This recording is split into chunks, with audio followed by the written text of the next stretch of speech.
दोस्तों, ये कहानी मेरी और मेरी मम्मी की है जो एक सच्ची घटना पर आधारित है। दोस्तों, मेरे परिवार में मैं, मेरे पापा और मेरी मम्मी और मेरी एक बहन है। मेरे पापा का नाम सुमित है और वह प्राइवेट कंपनी में काम करते हैं। और मेरी मम्मी का नाम शीतल है और मेरी छोटी बहन का नाम अनुज है और वो हाई स्कूल में पढ़ती है। मेरे मम्मी पापा वो दोनों काफ़ी शिक्षित हैं, इसीलिए हमारे घर का माहौल काफ़ी खुला और आधुनिक है। अगर मम्मी की बात करूं तो वो अपने शरीर को बहुत ध्यान रखती हैं और अच्छी तरह से शिक्षित होने के कारण शर्ट, जीन्स और टॉप पहनना उनके लिए आम बात है। मम्मी अपनी फिटनेस का ध्यान रखने के कारण काफ़ी आकर्षक और खूबसूरत दिखती हैं। मैं घर में उनके इकलौता बेटा हूँ, इसीलिए मुझे हमेशा बहुत सारा प्यार मिलता है और मिला है। और मेरे पापा मम्मी कभी मुझे नाराज़ नहीं करते हैं। जब भी समय मिलता है हम चारों मिलकर खुलकर बातें करते हैं। तो दोस्तों, ये कहानी शुरू होती है जब मैं कॉलेज में था। मेरी परीक्षाएं ख़त्म हो चुकी थी और गर्मियों की छुट्टी चल रही थी। उस समय मेरी बहन की छुट्टी चल रही थी, क्योंकि मैं कभी रिश्तेदारों के यहाँ रहने गया ही नहीं था, इसीलिए मैंने छुट्टियां घर पर ही बिताने का फैसला किया। हालांकि मेरी बहन मामा के घर जाने की ज़िद करने लगी थी, इसलिए पापा ने उसे मामा के घर छोड़ आए। मुझे घर पर छुट्टियां बिताने में कोई परेशानी भी नहीं थी, क्योंकि मैं घर पर लैपटॉप में गेम खेलता और मोबाइल पर टाइम पास करता रहता था। एक दिन मैं लैपटॉप पर गेम खेल रहा था और उस समय घर की काम वाली वाई भी नहीं आई थी, इसलिए मम्मी ही हमारे घर का सारा काम कर रही थी। पापा सुबह ऑफिस चले गए थे और मम्मी घर के काम निपटा रही थी। उन्होंने उस दिन राजस्थानी ड्रेस पहना हुआ था और चूंकि वे घर पर ही थी, इसीलिए उन्होंने दुपट्टा नहीं लिया था। इस समय मम्मी मेरे कमरे में आई और झाड़ू लगाने लगी। मैं बेड पर बैठा गेम खेल रहा था। जैसे ही मम्मी कमरे में आई और झाड़ू लगाने लगी, मैंने उनकी ओर ध्यान देना शुरू कर दिया, क्योंकि उन्होंने दुपट्टा नहीं लिया था। कुछ चीज़ें साफ दिखाई दे रही थीं। अचानक मम्मी ने मेरी ओर देखा और बोली, उठ, मुझे बेडशीट ठीक करने दे और फिर अपना गेम खेलना। फिर मैं तुरंत दूसरी तरफ देखने का नाटक करने लगा और फिर उठकर बाथरूम में चला गया। बाथरूम में जाकर मैंने सोचा कि कहीं मम्मी ने मुझे देख तो नहीं लिया। बस उस समय मैं डर गया था, लेकिन मेरे मन में कई तरह के विचार चलने लगे थे। मैं समझ नहीं पा रहा था कि जो मैं देखा और जो सोचा वो सही था या गलत था। फिर मैं बेडरूम में वापस आकर बैठ गया, लेकिन अब मेरा ध्यान गेम खेलने में नहीं लग रहा था। बेडशीट ठीक करके मम्मी किचन में चली गई। जब तब मुझे राहत मिली कि मम्मी को कुछ शक नहीं हुआ।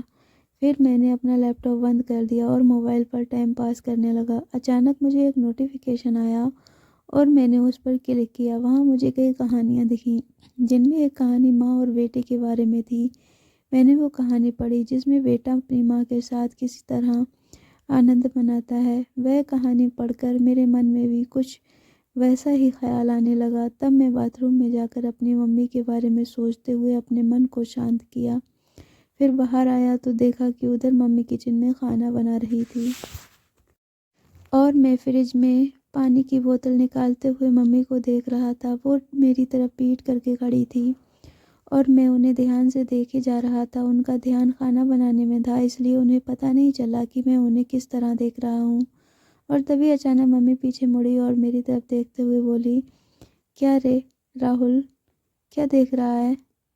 मैं घबरा गया और स्थिति संभालते हुए बोला, कुछ नहीं मम्मी, मैं देख रहा था कि मेरी मम्मी कितनी प्यारी है, कितनी मेहनत करती है सुबह से लेकर रात तक। ये सुनकर मम्मी बोल को बहुत अच्छा लगा और उसने कहा, हाँ बेटा, कुछ सालों से तुम्हारी भी पत्नी आ जाएगी उस मेरी मदद करने के लिए। और मम्मी हंस पड़ी। इतना कहकर मैं बेडरूम में चला गया और सोचा कि मम्मी को क्या पता कि मैं उसे कैसे देख रहा था और क्या सोच रहा था। इस समय मम्मी को देखते देखते कुछ दिन निकल गए और जब तब मैंने सोचा कि सिर्फ देखने से कुछ नहीं होगा, कुछ प्लान बनाना पड़ेगा। ऐसा सोचते सोचते शाम हो गई और पापा ऑफिस से घर आ गए। उन्होंने कहा कि ऑफिस के काम के से लिए मुझे 12 दिनों के लिए विदेश जाना पड़ेगा। ये सुनकर मैं मन ही मन बहुत खुश हुआ था। और मैंने सहमति से सिर हिला दिया। फिर 2 दिन बाद पापा जाने वाले थे और मैंने ठान लिया कि जो जो भी करना है इन 12 दिनों में ही करना है, नहीं तो फिर ऐसा मौका नहीं मिलेगा। अगले दिन जब था, पापा जाने वाले थे, इसलिए थोड़ी बहुत शॉपिंग करनी भी थी। मम्मी और पापा शॉपिंग के लिए निकल गए थे। तब मुझे पूछी कि तू आएगा, तो मैंने मना कर दिया और कहा आप लोग जाओ, मैं गेम खेलूँगा। फिर वो दोनों लोग चले गए। उनके जाते ही मैंने दरवाज़ा लॉक किया और उनके बेडरूम में गया। मैंने अलमारी खोलकर देखा कि क्या मुझे कोई आइडिया मिलता है। तभी मुझे एक युक्ति सूझी। मैंने और ढूंढने की कोशिश की तो मुझे मम्मी की लिपस्टिक और बॉडी स्प्रे मिला। ढूंढते हुए मुझे मम्मी के कई कपड़े मिले, उनमें एक ड्रेस मिला। मम्मी को वो 1 पीस था, सफ़ेद रंग का। उसे देखकर मैंने सोचा मम्मी इस ड्रेस में कैसी लगेगी। सोचते सोचते मैंने अलमारी में कपड़े ठीक ठाक से रख दिए, लेकिन बेडरूम में मम्मी की फ़ोटो देखकर मुझे फिर से कुछ अजीब महसूस हुआ। अब मैंने मन में ठान लिया था कि मम्मी के नाम पर कुछ भी नहीं होने वाला, अब कुछ करना ही पड़ेगा, तभी मैं शांत हो पाऊँगा। सब कुछ ठीक से समेट कर मैं हॉल में जाकर टीवी देखने लगा। तभी मम्मी और पापा वापस आ गए और बैठ गए। इस तरह वो दिन निकल गया और अगले दिन पापा जाने वाले थे, इसीलिए मम्मी ने जल्दी उठकर सब कुछ समेट दिया और पापा को नाश्ता देकर घर के बाकी काम करने लगी। सुबह के 7 बजे पापा हमें बाय बोलकर चले गए और मम्मी भी घर के कामों में लग गई। पापा का बाहर कंपनी के काम से जाना हमारे लिए कोई नई बात नहीं थी। मम्मी जल्दी उठना और पापा को संभालने के चक्कर में नहीं नहा पाई थी। पापा के जाने के बाद सुबह 10 बजे मम्मी नहाने चली गई और हॉल में टीवी देख रहा था।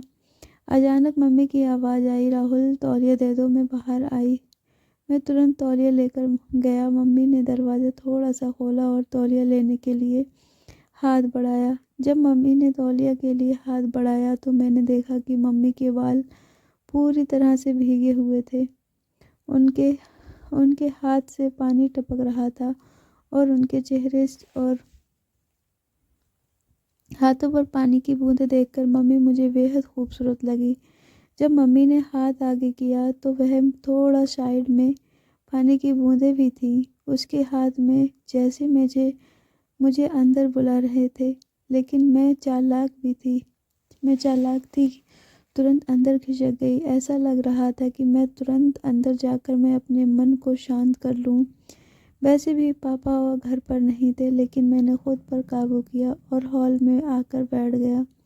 फिर 10 मिनट बाद मम्मी तौलिया लपेटे हुए हॉल में आई और टीवी के पास लगे शीशे के सामने खड़ी होकर हेयर ड्राई से बाल सुखाने लगी।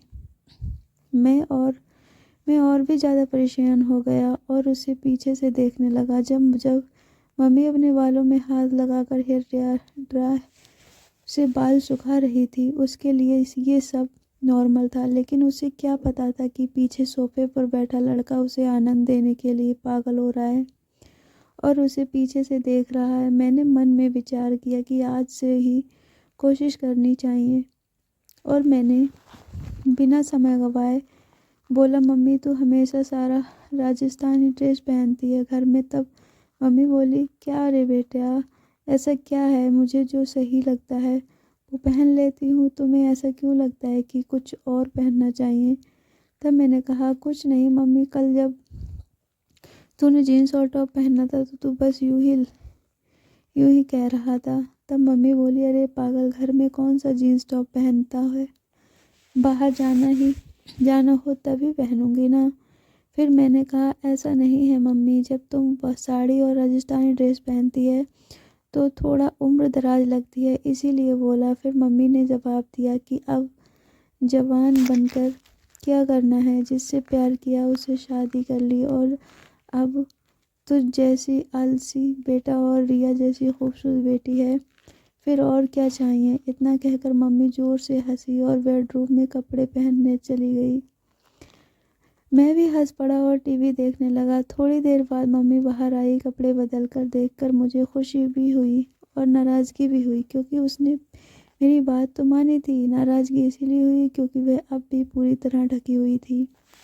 मम्मी हॉल में आई और बोली, अब कैसी लग रही हूँ? मैं हैरान होकर बोला, वाह, अब तो तू एकदम मेरी उम्र की लड़की लग रही है। मम्मी बोली, अरे बुद्धू, तेरे और मेरे बीच में 20 साल का अंतर है और कैसे मैं तेरे उम्र की लड़की लग सकती हूँ। अब मुझे समझ नहीं आ रहा था कि क्या कहूँ, लेकिन कुछ तो कहना था, इसीलिए मैंने कहा, अरे मम्मी, हमारा और तेरा उम्र का अंतर हमें पता है ना, लेकिन बाहर किसी को थोड़ी ना पता है। अगर हम दोनों बाहर घूमने गए तो लोग सोचेंगे कि हम दोनों गर्लफ्रेंड बॉयफ्रेंड हैं। इतना कहकर मैं जानबूझकर रुक गया और मम्मी की प्रतिक्रिया देखने लगा। तभी मम्मी ने बिना समय गवाए उत्सुकता से पूछा, अच्छा, और क्या बोला? क्या बोलना बेटा? अब आगे मैंने कुछ नहीं बोला, बस इतना कहा कि छोड़ो मम्मी, तुम्हें गुस्सा आ जाएगा। तब मम्मी बोली, मुझे कभी तुझ पर गुस्सा नहीं आता क्या? और तुझे भी पता है कि मेरा बेटा कभी गलत नहीं करता, तो मुझे गुस्सा क्यों आएगा? अब जल्दी बोल, क्या कहने वाला था? तब मैंने कहा कि अगर हम साथ में बाहर कहीं घूमने गए तो लोग हमें गर्लफ्रेंड बॉयफ्रेंड समझेंगे, लेकिन तुम्हारे गले में मंगलसूत्र देखकर तो वो हमें पति पत्नी समझेंगे। ये सुनकर मम्मी ज़ोर ज़ोर से हंसने लगी। फिर मम्मी बोली, अरे बाप रे, इतनी छोटी सी बात के लिए मुझे क्यों गुस्सा आएगा? और फिर से मम्मी हंसने लगी। तब मैंने उनसे कहा, हंसो मत मम्मी। इतना कहकर मम्मी ने कहा मुझे चिढ़ाने के लिए। फिर मैं हंसना शुरू कर दिया और मैंने मम्मी की तरह दौड़ लगाई मजाक में मारने के लिए। मम्मी तब भागकर किचन में चली गई और हंसती रही। फिर मैं हॉल में बैठकर सोचने लगा कि चलो, शुरुआत तो हो गई है, लेकिन अभी बहुत काम बाकी है और वह भी उतना ही मुश्किल है। मम्मी बहुत संस्कारी है और मैंने कभी उसे ऐसा महसूस नहीं किया कि उसे इस तरह की किसी चीज़ की कमी महसूस हो। मम्मी और पापा के लव मैरिज होने की वजह से खुशी तो उनमें पहले से ही थी। ज़रूरत तो मुझे थी और मुझे वो ज़रूरत किसी भी हाल में पूरी करनी थी, वो भी मम्मी से। फिर थोड़ी देर बाद मैंने फिर कोशिश की कि मम्मी किचन में काम कर रही थी। मैं वहाँ गया और कहा, मम्मी, तुम्हें रोज़ रोज़ ये काम करते करते बोर नहीं होता क्या? तब मम्मी ने कहा, नहीं बेटा, जब हमारी काम वाली बाई आती है तब मुझे आराम मिलता है। तब मैंने कहा, माँ, अभी तो छुट्टियाँ शुरू हुई हैं और मुझे बहुत बोरियत फील हो रही है। तब मम्मी ने बोला, तो क्या करें, कहाँ चलें घूमने? हम दोनों ने ही हैं घर में। अब मैंने कहा, हाँ चलेंगे मम्मी, लेकिन पापा के आने के बाद। तब मम्मी बोली, तब तक क्या करेगा? मैंने बोला, मुझे एक गेम पता है, अगर तुम्हें कोई दिक्कत ना हो तो खेलते हैं घर में। मम्मी ने कहा, मुझे लैपटॉप पर गेम खेलने में कोई दिलचस्पी नहीं है, और कुछ और बताओ। फिर मैंने कहा, अरे मेरी माँ, प्यारी माँ। तब मम्मी बोली, अच्छा ठीक है, कौन सा गेम है? मैंने बोला, मम्मी, ट्रूथ या डेयर। अब मम्मी बोली, अच्छा वो गेम ठीक है, खेलते हैं, लेकिन पहले मुझे घर के काम ख़त्म करने दे, फिर खेलेंगे। तब मैंने कहा, ठीक है मम्मी, तब तक मैं अपने बेडरूम में जाता हूँ, जब तुम्हारा काम ख़त्म हो जाए तो बेडरूम में आ जाना। ये कहकर मैंने उसे पीछे से गले लगा लिया और गाल पर एक किस किया और फिर बेडरूम में आकर बैठ गया। मैं बेडरूम में बैठकर सोचने लगा कि मम्मी तैयार तो हो गई है, लेकिन क्या पूछें जिससे उसे कुछ गुस्सा ना आए और मेरा काम भी हो जाए। थोड़ी देर बाद मम्मी बेडरूम में आई और मेरे सामने बैठ गई। फिर मम्मी बोली, अब बोल, क्या खेलना है? तब मैंने बोला, मम्मी, तुम्हें तो पता ही था कि ट्रूथ और डेयर का खेल। अब मुझे बताओ कि गेम की शुरुआत तुम करोगी या मैं?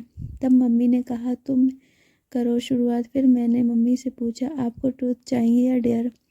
तब मम्मी बोली, ट्रूथ। फिर मैंने सवाल किया, तुम्हारी शादी से पहले कोई बॉयफ्रेंड था? मेरा सवाल सुनते ही मम्मी बोली, ये कैसा सवाल है राहुल? तब मैंने कहा, यही मेरा सवाल है और आपने ही तो ट्रूथ चुना है, तो अब बताओ। फिर मम्मी बोली, हाँ बेटा, मेरा बॉयफ्रेंड था और वो तुम्हारे पापा ही थे। इसके बाद मैं मम्मी से बोला, अब आप मुझसे पूछो, मेरा भी ट्रूथ है। तब मम्मी ने थोड़ा सोचा और फिर मुझसे सवाल किया, बोलो तुम्हारी कोई गर्लफ्रेंड है? तब मैंने हाँ में जवाब दिया और कहा हाँ है, वो मेरे सामने ही बैठी है। मेरा जवाब सुनते ही मम्मी थोड़ी गुस्से में बोली, अरे बेटा ऐसा बोलना गलत है, मैं तुम्हारी मम्मी हूँ। शुरू में ही मेरा आत्मविश्वास थोड़ा कम हो गया क्योंकि मम्मी को ऐसा गेम में कोई इंटरेस्ट नहीं था और वो संस्कारी थी, लेकिन मैं हार नहीं मानने वाला था। तभी मैंने कहा, अरे मम्मी मजाक में बोला था, और तुरंत क्यों गुस्सा हो गई हो?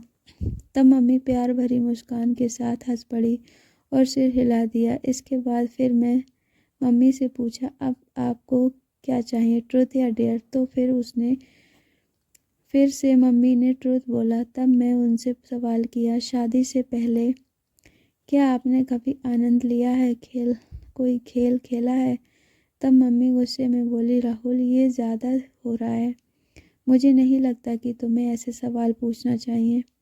अब हमें ही रखना चाहिए। इस पर मैं कहा, अरे मम्मी हम अच्छे दोस्त हैं और मुझे नहीं लगता कि तुम मुझसे कुछ छिपा सकती हो। अगर तुम मुझसे प्यार करती हो और मुझ पर विश्वास है तो फिर मम्मी बोली, लेकिन बेटा तुम मेरे बेटे हो और ये बातें सही नहीं हैं। तब मैंने उनसे कहा, मम्मी तुम तो बहुत पढ़ी लिखी हो, फिर भी तुम्हें ये बातें गलत लगती हैं। ये वही बातें हैं जो हमें फर्स्ट साइंस में सिखाई जाती हैं। तब मम्मी बोली, ये साइंस में नहीं सिखाई जाती बेटा। तब मैंने कहा, नहीं सिखाई जाती हैं तो फिर मुझे इन चीज़ों के बारे में कुछ भी पता नहीं होना चाहिए था। इसके बाद मम्मी बोली, तुम्हें हर चीज़ जानने का पूरा हक है, लेकिन ध्यान रखो कि तुम किससे पूछ रहे हो। तुम मुझसे यानी अपनी माँ से ये सब पूछ रहे हो। तब मैंने कहा, मम्मी तुम्हें भी पता है कि मेरी कोई और दोस्त या गर्लफ्रेंड नहीं है, तो मैं किससे पूछूं? तुम ही तो हो जिससे मैं हर बात करता हूँ। तब मम्मी को थोड़ा बुरा लगा क्योंकि बचपन से ही मैं ज़्यादा बाहर नहीं गया था और इसीलिए मेरा ज़्यादा दोस्त नहीं थे। उसे समझ में आ गया कि मैं नहीं मानूंगा तो वह बात करने के लिए तैयार हो गई।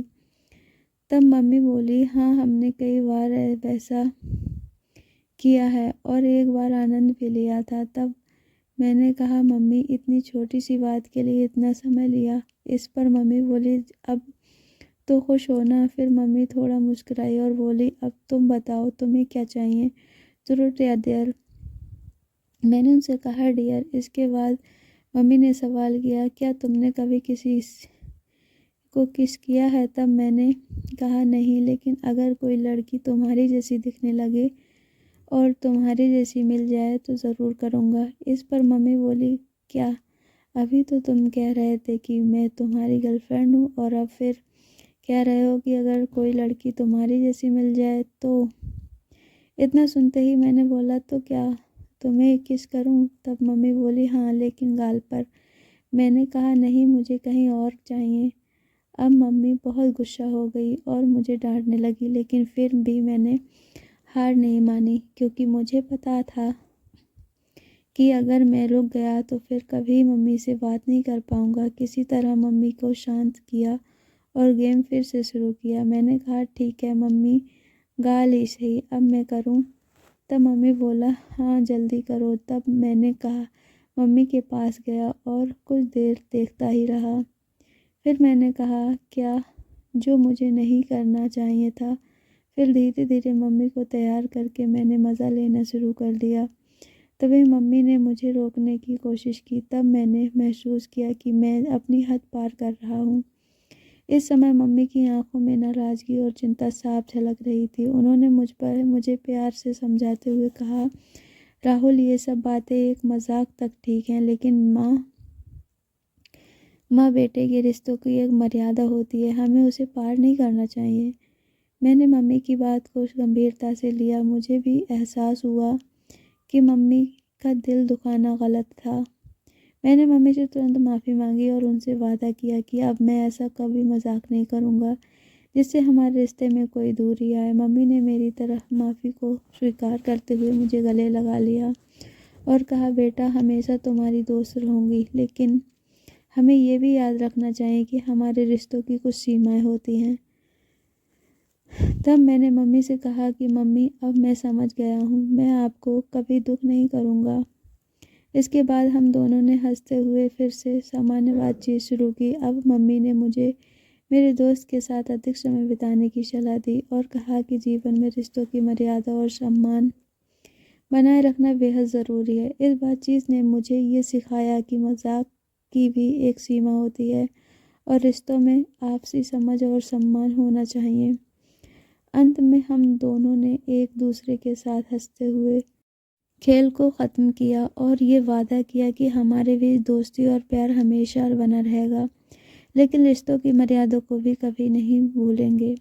तो दोस्तों, कहानी कैसी लगी कमेंट कर ज़रूर बताइए। दोस्तों में शेयर कीजिएगा, वीडियो को लाइक कीजिएगा, नए चैनल पर नए हो तो सब्सक्राइब कर लीजिएगा।